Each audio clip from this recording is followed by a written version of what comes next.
हरि भक्तन की, वृंदावन धाम की, सद्गुरुदेव भगवान की। दयानिधि जी, राधे महाराज जी। महाराज जी, मैं पिछले कुछ वर्षों से ओवर थिंकिंग से बहुत परेशान हूँ। काफी जगह दिखाया तो कुछ ये बाहरी बातें दिखाने की नहीं है। अंतःकरण को यदि आनंदमय करना है तो भगवान का सतत नाम जप चिंतन करना है। व्यर्थ चिंतन से ही हमारी दुर्गति होती है। व्यर्थ चिंतन ही हमें नकारात्मक सोच में ले जाता है, वही हमें डिप्रेशन में पहुंचाता है। भगवान का इतना मंगलमय नाम है, हमें व्यर्थ चिंतन क्यों करना? जो कर्तव्य कर्म है उन कर्मों को करो और मधुरमय भगवान राम कृष्ण हरि जो नाम प्रिय लगे राधा वो बार बार नाम जप करो। गंदे आचरण छोड़ो, कोई व्यसन मत करो, अभी आनंद में जीवन हो जाएगा। अब मुर्गा मुर्गी खाएं, शराब पिए, पराई माता बहनों से व्यभिचार करें, गंदा चिंतन करें तो दुर्गति नहीं होगी और क्या होगा? डॉक्टर इसे ठीक कर पाएंगे क्या? तब लगी कुशल न जीव को सपने हूं मन विश्राम, जब लगी भजत न राम को शोक धाम तज काम। जब तक भगवान का भजन नहीं होगा तब तक शांति प्राप्त नहीं हो सकती। लाख उपाय कर लो, चाहे जितने अरबपति बन जाओ, जलोगे, कामनाएं तुम्हें जलाएंगी। जब तक संतोष नहीं होगा तब तक शांति नहीं, और बिना भजन के भगवान के आश्रय के संतोष प्राप्त नहीं होता। इसलिए नाम जप करो, हमारी बात मान जाओ। राधा राधा राधा राधा, राम राम राम, जो नाम प्रिय हो। देखो तुम्हारे लोक पर लोग सब मंगलमय हो जाएंगे। भाव कुभाव अनख आलस हो, नाम जपत मंगल दिशि दसो। गंदे आचरणों पर ब्रेक मारने की कोशिश करो।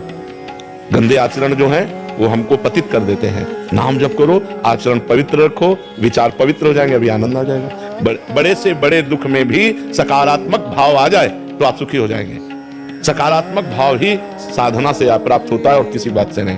देखो संतों को शारीरिक दुख है, सामाजिक पीड़ा है, लेकिन वो आनंदित रहते हैं। देखो शरीर स्वस्थ है, सब है, लेकिन मन डिप्रेशन में पहुंच रहा है। खास बात मन की है, शूट कर लिया, नाना प्रकार से अपने शरीर को साइड में पहुंचा दिया, मार दिया अपने को। क्यों? मन खराब हो गया, मन असंतुष्ट है, मन निगेटिव पहुंच रहा है। तो अभी दुराचार से बचो, दुर्व्यसन से बचो, नाम जप करो, फिर देखो आनंद आता है कि नहीं।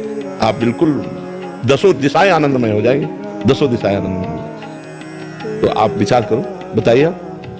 नाम जब स्टार्ट किया महादेव का नाम जप कर रहा हूं मैं, उससे ओवरथिंकिंग में बहुत फर्क है। बट जैसे मैंने कि ज्योतिष को दिखाया उसने बोला आपका बोला। हमारी बात समझो, वशिष्ठ जी जैसे महापुरुष संसार में अद्वितीय हैं। वो भरत जी से कह रहे, सुनो भरत भावी प्रबल बिलख कहो मुनिनाथ, हानि लाभ जीवन मरण जस अपजस विद्यात। इसे भगवान को छोड़ो, ये कभी हाथ वाथ नहीं बिचरवाना चाहिए। वैसे ही हम परेशान है, आगे और बता दिए समस्या हमारी और दिमाग की स्थिति खराब हो गई। ये बोल दीजिए मेरे साथ है, बस एक बार हम तुम्हारे साथ हैं, हम तुम्हारे अंदर बैठे, तुम चिंता न करो, नाम जप करो।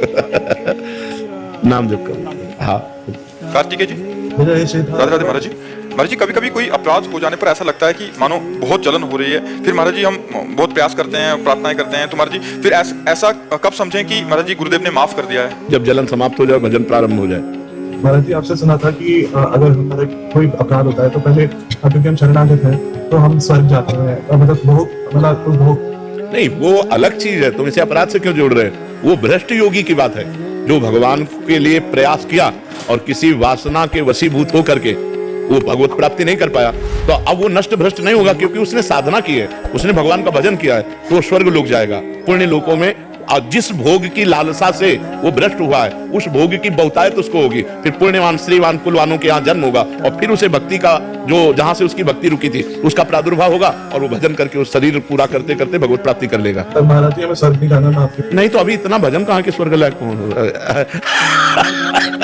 आपकी बल से लगता है कि शायद पहुंच जाए, लेकिन हाँ नहीं, श्री जी का नाम जप करो और कोई गंदा आचरण मत करो। अंदर की जो वासनाएं दुर्वासनाएं मम सदा परिकर्षयन्ति, उनको काटते रहो। मुझे नहीं चाहिए, मुझे जैसे आपने कहा मुझे स्वर्ग नहीं चाहिए, ऐसे नियम, मुझे परिस्त्री नहीं चाहिए, मुझे कोई गंदा भोजन नहीं चाहिए, मुझे कोई गंदी आदत नहीं चाहिए, कोई गंदा व्यसन नहीं चाहिए। ऐसी निष्ठा चलो, इसी जन्म में भगवत प्राप्ति हो जाएगी, क्योंकि ये मनुष्य जन्म भगवत प्राप्ति के लिए पूर्ण है।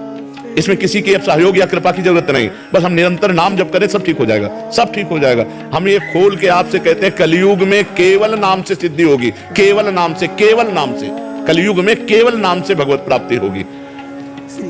आस्तंभ पर्यंतम सर्वम मायामयम जगत, सत्यम सत्यम पुनः सत्यम हरे नामयु केवलम। कलौ नास्तेव नास्तेव नास्तेव गति अन्यथा, कोई अन्यथा गति नहीं, केवल भगवान नाम। कलयुग केवल नाम धारा, सुमिर सुमिर नर उतरे पा। खूब नाम जप करो। काजल जी अमृतसर से, राधे राधे महाराज जी। महाराज जी, आपने एक सत्संग में कहा था कि जैसे हम कोई चाहना करें वो हमें मिल जाए, ये ठीक नहीं है, परंतु गुरुदेव मैं जो भी बात प्रभु से मांगती हूँ बहुत जल्दी मिल जाती है। महाराज जी हाँ, इससे क्या है कि हमारी वासना पुष्ट होती रहेगी, उपासना क्षीण हो जाएगी। जो हम चाहें वो पूर्ण हो तो चाहे बढ़ेंगे, और हमारी उपासना है जा ही न चाही कबहू कछु, तुम सन सहज सने बसो निरंतर तासुर शोर आउर निज गे। हमें चाह मिटानी है, चाह बढ़ानी नहीं है। इसलिए प्रभु से प्रार्थना करें, मैं जो चाहूं वो कभी पूर्ण ना हो। हे नाथ, आप जो चाहो वो पूर्ण हो। मेरी चाह आपकी चाह में बदल जाए। अगर मेरी चाह वस्तु व्यक्ति स्थान की है और वो पूर्ति हुई तो चाह पे चाह बढ़ती चली जाएगी और आप छूट जाएंगे। हे नाथ, मैं चाहूं स्वर्ग तो मुझे नरक भेज दो, मैं चाहूं सुख तो मुझे दुख दे दो। नाथ, आपकी चाह पूर्ण हो, मेरी चाह अपूर्ण हो। ये भक्ति का सूत्र है। और ये तो बहुत कठिन लगता है, 100 में से 99 तो फिर भगवत प्राप्ति कोई आप ऐसे हलवा पूरी समझे हो क्या? भगवत प्राप्ति कोई खिलवाड़ थोड़ी है। अपनी कामनाओं की पूर्ति की चाह करता रहे, भगवत प्राप्ति हो जाए, ऐसा नहीं है। ऐसा तो कहीं नहीं लिखा गया। सकल कामनाहीन जे राम भगत रसलीन। जो समस्त कामनाओं के त्यागी है वही भगवान की भक्ति में डूबे हुए हैं। और जो ब्रह्मभूत है वो भी कामना रहित है। ब्रह्मभूता प्रसन्नात्मा न क्रोचति न कांक्षति समा सर्वेषु भूतेषु मद भक्तिं लभते पराम। तो इसलिए कामना तो किसी तरह पूर्ण होना ठीक नहीं है। अगर पूर्ण भी हो रही है तो उस पर प्रसन्न मत हो, उस पर राजी मत हो। भगवान से प्रार्थना करो, नाथ आपकी दया से पूर्ण हो गई, अब कोई कामना न रह जाए, हमारी सारी कामनाएं नष्ट हो जाए, एक ही कामना रह जाए कि आप मिल जाओ तो सब मिल गया। जिनके मिलने के बाद कुछ मिलना बाकी नहीं रहता, जिनके जानने के बाद कुछ जानना बाकी नहीं रहता, वो एक श्री भगवान है। और यहाँ जो कुछ मिलेगा सब कामनाएं बढ़ा देंगे, कभी तृप्ति होने वाली नहीं है। दीपक जी, महाराज जी, हम मन कर्म वचन और शरीर से बहुत पाप किया हूँ। हम मानते हैं कि दुनिया का सबसे बड़ा पापी मैं ही हूँ महाराज जी। अब मेरा उद्धार कैसे होगा महाराज जी? हाँ, नाम संकीर्तनम यस्य सर्व पाप प्रणाशनम प्रणामो दुख शमनम तम नमामि हरिम परम। भगवान को दंडवत करो, 108 दंडवत रोज नियम से भगवान की करो, शरीर स्वस्थ है। और खूब नाम कीर्तन करो, नाम जप करो। आप क्या दूसरों को पवित्र करने वाले बन जाएंगे, आप स्वयं पवित्र हो जाएंगे। सतरति सतरति सलोकाम तारयति मम भक्ति उपतो भोनम पुनाद। अरे डरो मत, आज से पाप का नियम लो कि मैं पाप नहीं करूंगा। अब लो नसानी अमना न सही हूं। और डट के नाम कीर्तन, भगवान को दंडवत नाम जप, भगवान की लीला कथा सुनो, सब का भस्म हो जाएगा। उसी कारण से हमको संक्रमण छोड़ दिए। भगवान नहीं छोड़ते, भगवान नहीं छोड़ते। राम नाम बहुत खूब खूब नाम जप करो। भगवान का स्वभाव समझ लो, वो कभी किसी को छोड़ते नहीं। उनका स्वभाव नहीं हमारे भगवान का। विमुख भये निमिषो न अकृपा जब चितये तब वैसे। ऐसा करुणा में स्वभाव है। विमुख भये निमिषो न अकृपा जब चितये तब वैसे। परम करुणा में भगवान है। उनकी करुणा की तो पूछो मत। हमारी मलिनता है जो उनकी करुणा की तरफ नहीं देख पा रही है। खूब नाम कीर्तन करो, नाम जप करो, इसी से पवित्र हो जाओगे।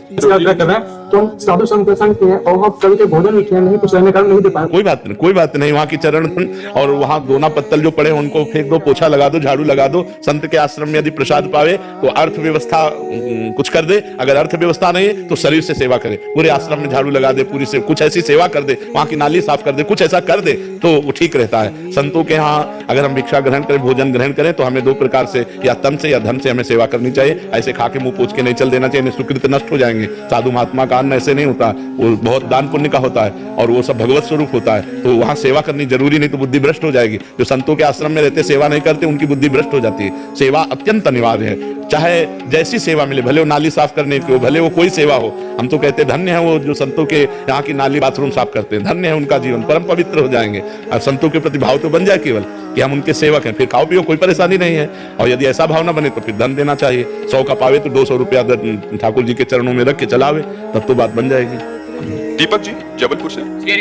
श्री हरिवंश महाराज जी, महाराज जी, आप बोलते हैं कि किसी व्यक्ति, वस्तु, स्थान और ना ही भजन का भी बल रखना है, सिर्फ श्री जी का बल रखना है। लेकिन मेरे से भजन का बल ना चाहते हुए भी मेरे अहम में आ जाता है महाराज जी। कितना भजन करते हो, किसका है, कितना भजन करते हो? अभी भजन सही हो नहीं रहा। जब भजन होगा तो रोना आएगा कि मेरे से भजन नहीं होता।